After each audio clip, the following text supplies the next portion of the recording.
विद्यार्थियों, आज हम रस के विषय में बात करेंगे। रस का परिचय, रस की शब्द की उत्पत्ति, अर्थ आदि के बारे में चर्चा करेंगे। रस शब्द की व्युत्पत्ति एवं अर्थ। संस्कृत में रस शब्द की व्युत्पत्ति रसस्यते असो इति रसः के रूप में की गई है, अर्थात जिसका आस्वादन किया जाए वही रस है। परंतु साहित्य में काव्य को पढ़ने, सुनने या इस पर आधारित अभिनय को देखने से जो आनंद की प्राप्ति होती है उसे रस कहते हैं। सर्वप्रथम भरत मुनि ने अपने नाट्य शास्त्र में रस के स्वरूप को स्पष्ट किया था। रस की निष्पत्ति के संबंध में उन्होंने लिखा, विभावा अनुभाव व्याभिचारी संयोगाद रस निष्पत्ति, अर्थात विभाव, अनुभाव तथा संचारी भावों के संयोग से रस की निष्पत्ति होती है। इस प्रकार काव्य के पढ़ने, सुनने या अभिनय देखने पर विभाव आदि के संयोग से उत्पन्न होने वाला आनंद ही रस है। काव्य में रस का वही स्थान है जो शरीर में आत्मा का है। जिस प्रकार आत्मा के अभाव में प्राणी का अस्तित्व संभव नहीं हो सकता, उसी प्रकार रस विहीन अर्थ कथन को काव्य नहीं कहा जा सकता। अतः रस काव्य की आत्मा है। भरत मुनि द्वारा रस की परिभाषा।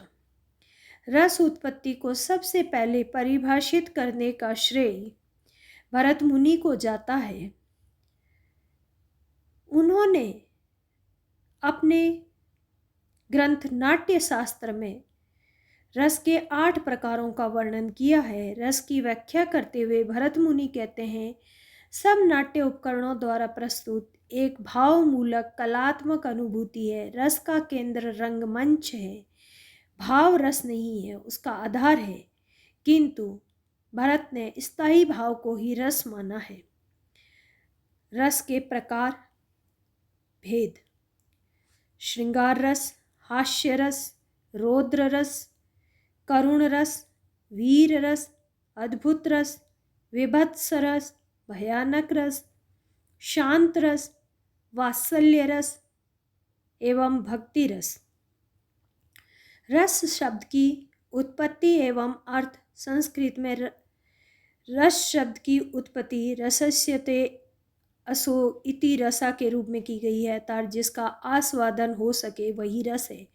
परंतु साहित्य को पढ़ने, सुनने या उस पर आधारित अभिनय देखने से जो आनंद प्राप्त होता है वही रस है।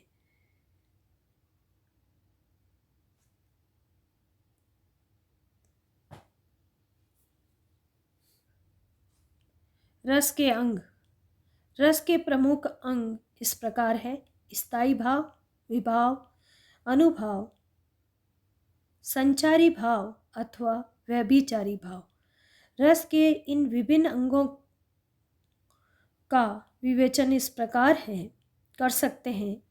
रस का स्थायी भाव, अर्थात स्थायी भाव प्रत्येक सहृदय व्यक्ति के हृदय में हमेशा विद्यमान रहते हैं। यद्यपि वे सुप्त अवस्था में रहते हैं, तथापि उचित अवसर पर जागृत एवं पुष्ट होकर वे रस के रूप में परिणत हो जाते हैं। स्थायी भाव एवं उनसे संबंधित रस।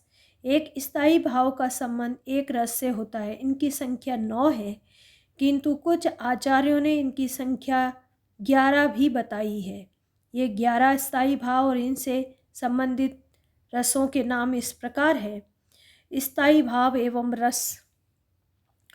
रति, श्रृंगार, हास्य, शोक, करुण, क्रोध, रौद्र, उत्साह, वीर, भय, भयानक, आश्चर्य, अद्भुत, जुगुप्सा, ग्लानि, अर्थात विभत्स, निर्वेद, शांत, वत्सलता, वात्सल्य, देव विषयक रति, भक्ति।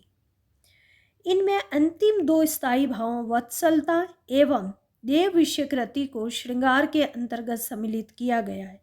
प्रत्येक स्थायी भाव का संक्षिप्त परिचय का भी अध्ययन करेंगे। रति स्त्री और पुरुष की एक दूसरे के प्रति उत्पन्न प्रेम नामक चित्तवृत्ति को रति स्थायी भाव कहते हैं। दूसरा, हास, रूप, वाणी एवं अंगों के विकार को देखने से चित्त का विकसित होना हास कहलाता है। शोक, प्रिय वस्तु, इष्टजन, वैभव आदि के नाश इत्यादि के कारण उत्पन्न होने वाली चित्त की व्याकुलता को शोक कहते हैं। क्रोध, असाधारण अपराध, विवाद, उत्तेजनापूर्ण अपमान आदि से उत्पन्न मनोविकार को क्रोध कहते हैं। पांचवा, उत्साह, मन की वह उल्लासपूर्ण वृत्ति जिसके द्वारा मनुष्य तेजी के साथ किसी कार्य को करने में लग जाता है, उत्साह कहलाती है। इसकी अभिव्यक्ति शक्ति, शौर्य एवं धैर्य के प्रदर्शन में होती है। भय, हिंसक जंतुओं के दर्शन, अपराध, भयंकर शब्द, विकृत चेष्टा एवं रौद्र आकृति देखने आदि के कारण उत्पन्न मन की व्याकुलता को भय स्थायी भाव के रूप में परिभाषित किया जाता है।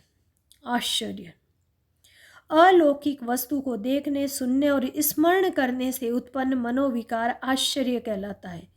जुगुप्सा, किसी अरुचिकर या मन के प्रतिकूल वस्तु को देखने या उसकी कल्पना करने से जो भाव उत्पन्न होता है वो जुगुप्सा कहलाता है।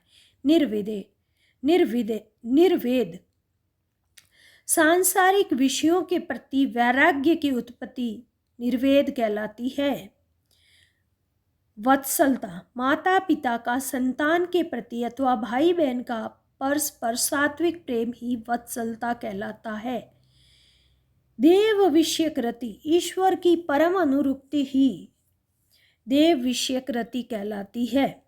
रस निष्पत्ति में स्थायी भाव का महत्व, स्थायी भाव ही परिपक्व होकर रस दशा को प्राप्त होते हैं, इसलिए रस निष्पत्ति में स्थायी भाव सर्वाधिक महत्वपूर्ण है। अन्य सभी भाव एवं कार्य स्थायी भाव की पुष्टि के लिए होते हैं। रस का विभाव अर्थात जो कारण, व्यक्ति, पदार्थ आदि दूसरे व्यक्ति के हृदय में स्थायी भाव को जागृत अथवा उद्दीप्त करते हैं, उन्हें विभाव कहते हैं। विभाव के भेद, विभाव आश्रय के हृदय के भावों को जागृत करते हैं, उन्हें उद्दीप्त करते हैं। इस आधार पर विभाव के दो भाग होते हैं। पहला, आलंबन विभाव, जिस व्यक्ति या वस्तु के कारण कोई भाव जागृत होता है उस व्यक्ति या वस्तु को उस भाव का आलंबन विभाव कहते हैं। और दूसरा, उद्दीपन विभाव, स्थायी भावों को उद्दीप्त या तेज करने वाले